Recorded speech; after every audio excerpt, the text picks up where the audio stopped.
오늘의 이야기 사랑하는 여러분, 주님의 이름으로 평안을 전합니다. 오늘 이 말씀을 듣기 위해 찾아오신 모든 분들의 삶에 하나님의 크신 은혜와 축복이 가득하기를 먼저 기도합니다. 혹시 지금 도무지 이해할 수 없는 힘든 시간을 보내고 계신가요? 왜 나에게만 이런 일이 일어나는지, 언제쯤 이 어두운 터널이 끝날지 막막하게 느껴질 때가 있으신가요? 열심히 노력했지만 문은 닫히고 믿었던 사람에게서 상처를 받고 나의 선한 노력이 오해받는 상황 속에서 우리는 쉽게 좌절하고 불평하게 됩니다. 하나님, 대체 왜 이러십니까? 언제까지 기다려야 합니까? 우리는 마음속으로 수없이 외칩니다. 오늘 우리가 함께 나눌 이 이야기가 여러분의 마음에 깊은 위로와 새로운 희망을 심어주기를 소망합니다. 이 메시지가 여러분에게 힘이 된다면 좋아요와 구독으로 다른 이들에게도 이 은혜를 전하는 통로가 되어주십시오. 여러분의 작은 행동 하나가 또 다른 영혼에게 하나님의 사랑을 전하는 귀한 사역이 될 수 있습니다. 주님의 평화가 여러분과 함께하기를. 성경 시편 119편은 우리에게 놀라운 진리를 선포합니다. 모든 것이 주를 섬기나이다. 여기서 말하는 모든 것이란 우리가 좋아하는 좋은 일만을 의미하지 않습니다. 우리가 이해할 수 없는 고난, 예상치 못한 지연, 억울한 배신, 굳게 닫힌 문까지도 그 모든 것이 결국에는 하나님의 선하신 계획을 섬기고 있다는 것입니다. 우리는 흔히 일이 잘 풀릴 때만 하나님이 일하신다고 생각합니다. 하지만 우리가 깨닫지 못하는 사이 그 지연의 시간은 우리를 준비시키고 있었고 그 아픈 배신은 우리를 더 큰 목적지로 이끌고 있었으며 우리를 떠나간 그 사람은 하나님의 계획 안에서 길을 비켜주고 있었던 것입니다. 굳게 닫힌 그 문, 안타깝게 놓친 그 계약이 없었다면 하나님께서 예비하신 더 위대한 운명에 도달할 수 없었을지도 모릅니다. 우리는 눈앞의 것을 간절히 원했지만 하나님께서는 더 좋은 것을 보고 계셨습니다. 그분은 우리를 너무나 사랑하시기에 우리가 자신의 진정한 사명을 놓치도록 내버려 두지 않으십니다. 당장은 불공평하게 느껴지고 마음이 아플지라도 그 시간조차도 하나님의 계획을 섬기고 있음을 믿으십시오. 아무것도 나아지지 않는 침묵의 시간, 올바른 길을 걷고 있음에도 아무도 알아주지 않는 광야의 시간은 우리에게 꼭 필요한 시간입니다. 그 시간을 통해 우리는 연단되고 내면은 더욱 강해집니다. 마치 한국의 부모님들이 어려운 시절을 겪으며 더욱 강인해지고 자녀들을 위해 헌신할 수 있었던 것처럼 그 힘든 시간은 우리를 미래의 더 큰 축복을 감당할 수 있는 그릇으로 빚어가는 과정입니다. 이 사실을 깨달을 때 우리는 더 이상 불공평한 일에 좌절하거나 내 뜻대로 되지 않는다고 화내지 않게 됩니다. 닫힌 문은 실패가 아니라 하나님의 보호하심이었고 떠나간 사람은 우연이 아니라 하나님께서 새로운 만남을 위해 예비하신 자리였음을 알게 되기 때문입니다. 직장에서 나를 끊임없이 괴롭히고 힘들게 하는 사람이 있습니까? 그 사람을 볼 때마다 화가 치밀어 오르나요? 다음에 그가 당신에게 부당한 행동을 할 때 화를 내는 대신 마음속으로 이렇게 속삭여 보십시오. 고맙다. 너는 지금 나의 영적 성장을 섬기고 있구나. 우리는 반대와 역경 없이는 우리의 목적지에 도달할 수 없습니다. 닫힌 문과 배신의 경험 없이는 진정한 성장을 이룰 수 없습니다. 그렇다면 왜 우리는 우리를 앞으로 나아가게 할 바로 그 도구들 때문에 괴로워해야 할까요? 불편하고 힘들지라도 그 모든 것은 당신을 섬기고 있습니다. 하나님의 허락 없이는 그 어떤 일도 우리에게 일어날 수 없음을 기억하십시오. 인류 구원의 가장 위대한 역사를 보십시오. 예수님께서 십자가에 못 박히시고 부활하시기 전 반드시 거쳐야 할 과정이 있었습니다. 바로 배신이었습니다. 누군가는 그분에 대해 거짓말을 해야 했고 아무 잘못도 없는 그분을 모함해야 했습니다. 만약 모든 사람이 예수님을 사랑하고 지지했다면 우리의 구원은 없었을 것입니다. 예수님의 삶의 계획 속에는 그를 이해하지 못하는 사람들의 반대와 핍박이 포함되어 있었습니다. 예수님께서 직접 선택한 12제자 중 한 명인 가룟 유다가 그를 배반한 것은 결코 우연이 아니었습니다. 유다는 스스로의 의지로 배신을 계획한 것 같았지만 거대한 하나님의 구원 계획 안에서 그는 하나의 도구였습니다.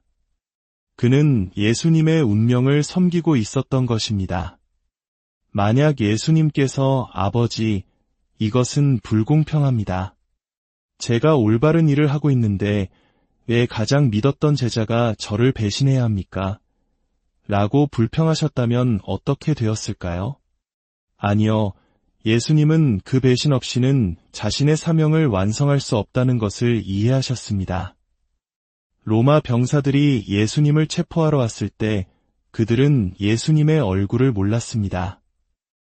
유다는 내가 입맞추는 자가 바로 그 사람이오라고 말하며 신호를 보냈습니다.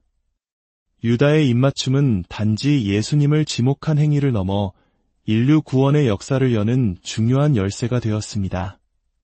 어찌 보면 유다는 다른 어떤 제자들보다도 예수님의 사명을 이루는데 가장 결정적인 역할을 한 셈입니다. 그 배신이 없었다면 우리에게 구원은 없었을 테니까요. 사랑하는 여러분, 지금 당신을 힘들게 하는 그 유다의 입맞춤이 당신의 운명을 여는 열쇠가 될지 어찌 알겠습니까? 당신을 실망시킨 그 닫힌 문이 상상도 못했던 새로운 길로 당신을 안내하는 시작점이 될지 어찌 알겠습니까?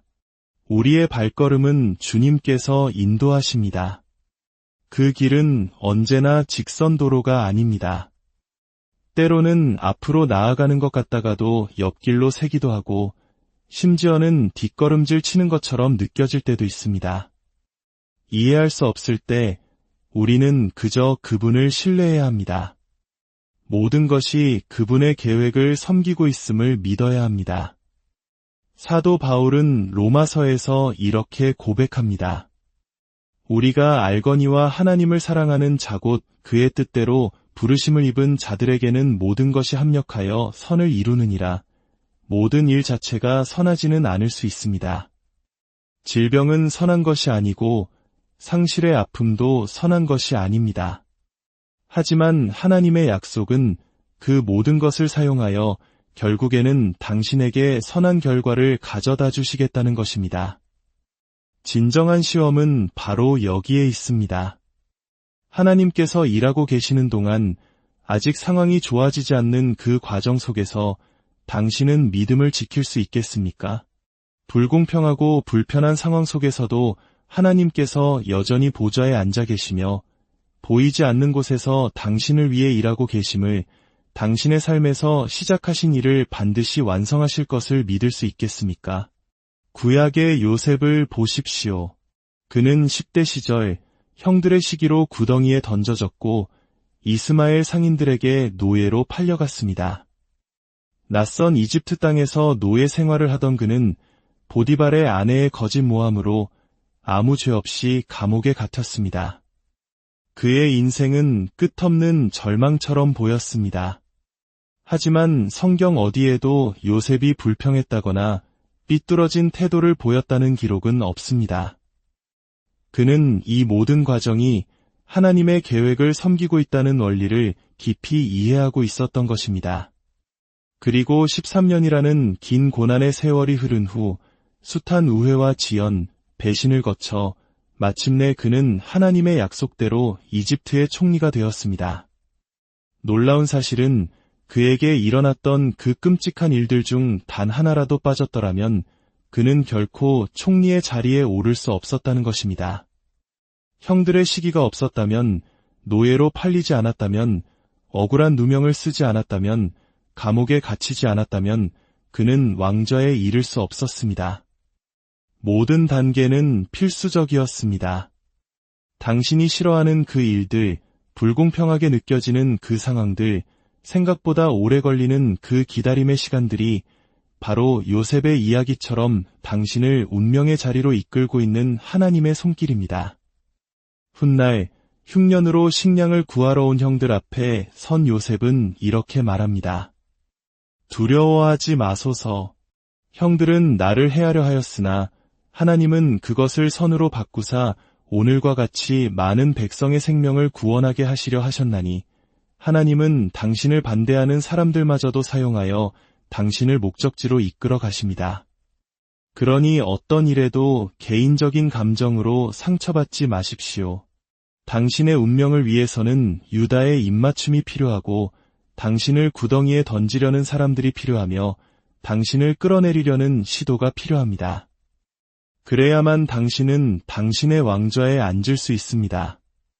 어떤 사람도 어떤 상황도 하나님께서 당신을 위해 정해두신 길을 막을 수 없습니다. 불운, 지연, 부당함은 당신의 운명을 멈추게 하는 것이 아니라 오히려 당신을 그 운명 속으로 밀어넣고 있는 강력한 힘입니다. 어떤 젊은 부부의 이야기입니다. 그들은 집을 사기 위해 열심히 돈을 모으고 있었습니다. 그런데 어느 날 세무 전문가의 실수로 인해 수천만 원에 달하는 세금 폭탄을 맞게 되었습니다. 벌금까지 포함된 금액이었습니다. 젊은 가장은 하나님, 이건 너무 불공평합니다. 전문가의 실수를 왜 제가 책임져야 합니까? 라며 원망했습니다. 그들은 이 문제를 해결하기 위해 한 세무 전문 변호사의 도움을 받게 되었고 몇 주 동안 밤마다 함께 서류를 검토하며 좋은 친구가 되었습니다. 10년 후 이 젊은이는 아버지가 목회하는 교회에서 방송 관련 일을 하고 있었습니다. 그때 한 대도시의 마지막 남은 방송국 허가를 인수할 기회가 생겼습니다. 그는 방송국 인수에 대해 아무것도 몰랐지만 문득 10년 전 세금 문제로 만났던 변호사 친구가 떠올랐습니다. 그의 도움으로 방송국을 성공적으로 인수했고 방송은 순조롭게 진행되었습니다. 몇 년 후 아버지가 소천하시고 그가 담임 목사가 되었을 때 교회는 도시의 거대한 경기장을 새로운 성전으로 사용할 기회를 얻었습니다. 리모델링에 천문학적인 비용이 필요했습니다. 그때 그는 과거에 인수했던 방송국을 팔기로 결정했고 방송국을 매각한 자금은 새 성전을 아름답게 단장하는 데 결정적인 역할을 했습니다. 돌이켜보면 모든 것의 시작은 그 억울했던 세금 문제였습니다. 만약 그 문제가 없었다면 그는 변호사 친구를 만나지 못했을 것이고 변호사 친구가 없었다면 방송국을 인수할 생각도 못했을 것입니다. 방송국이 없었다면 그 거대한 성전을 리모델링할 자금도 없었을 것입니다. 당시에는 불운이라고 생각했던 그 일이 사실은 하나님의 거대한 계획을 이루는 가장 중요한 첫걸음이었던 것입니다. 혹시 지금 닫힌 문 때문에, 떠나간 사람 때문에, 더딘 기다림 때문에 마음 아파하고 있습니까? 평안을 유지하십시오.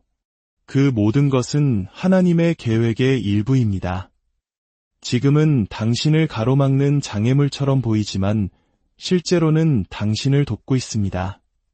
뒤처지는 것처럼 느껴지지만 사실은 당신이 상상도 못했던 더 높은 곳으로 도약하기 위한 준비 과정입니다.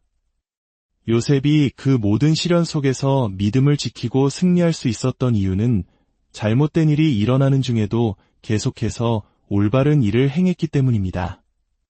자신에게 악하게 대하는 사람들에게도 선하게 대하며 시험을 통과했습니다.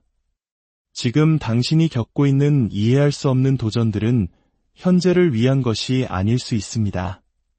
그것은 당신의 미래를 위한 하나님의 예비하심입니다. 믿음 안에 머무르십시오. 그러면 하나님께서 어떻게 흩어져 있던 점들을 연결하여 하나의 위대한 그림을 완성하시는지 보게 될 것입니다. 어떤 남자가 배를 타고 나갔다가 거센 폭풍을 만나 배가 뒤집혔습니다. 그는 간신히 헤엄쳐 무인도에 도착했지만 구조의 손길은 오지 않았습니다. 절망 속에서 그는 하나님께 간절히 기도했지만 하늘은 침묵하는 듯했습니다. 설상가상으로 어느 날 식량을 구하러 나갔다 돌아와 보니 그가 힘들게 지은 작은 오두막이 불에 타제가 되어버렸습니다. 그는 하늘을 보며 소리쳤습니다. 하나님, 이제 모든 것을 포기합니다. 도와달라고 기도했는데 어째서 최악의 상황만 계속되는 겁니까? 그가 망연자실해 있던 바로 그때 멀리서 배 한 척이 다가오는 것이 보였습니다. 해안 경비대였습니다. 구조된 그는 선장에게 물었습니다. 이 넓은 바다에서 저를 어떻게 찾으셨습니까? 선장이 대답했습니다.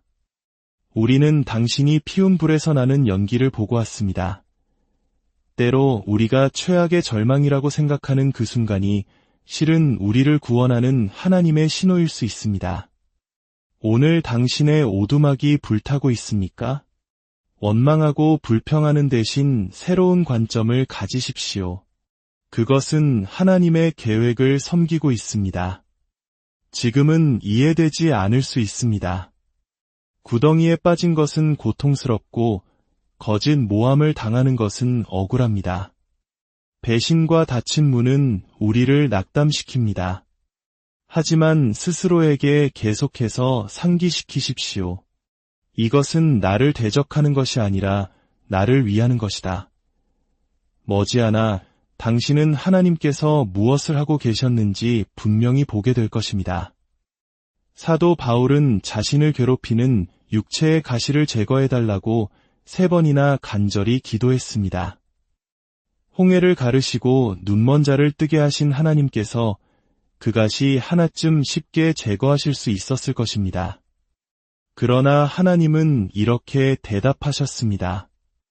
내 은혜가 내게 족하도다. 하나님의 은혜는 모든 문제를 없애주시는 것을 의미하지 않습니다. 때로는 그 문제를 감당할 수 있는 힘, 그 역경을 이겨낼 수 있는 능력을 더해주시는 방식으로 임합니다. 당신이 더 강해지면 당신을 괴롭히던 문제는 더 이상 그렇게 크게 느껴지지 않습니다. 하나님은 당신의 문제를 줄여주시는 대신 당신의 힘을 키워주십니다. 예전에는 당신을 넘어뜨렸던 일들이 이제는 더 이상 당신을 흔들지 못합니다. 그것이 바로 당신이 성장하고 있다는 증거입니다. 오랜 시간 변하지 않는 상황 때문에 지쳐 있습니까? 지금 이 순간 하나님의 새로운 은혜가 당신에게 부어지고 있음을 믿습니다. 하나님께서 당신 안에 새로운 힘과 비전, 열정을 불어넣고 계십니다.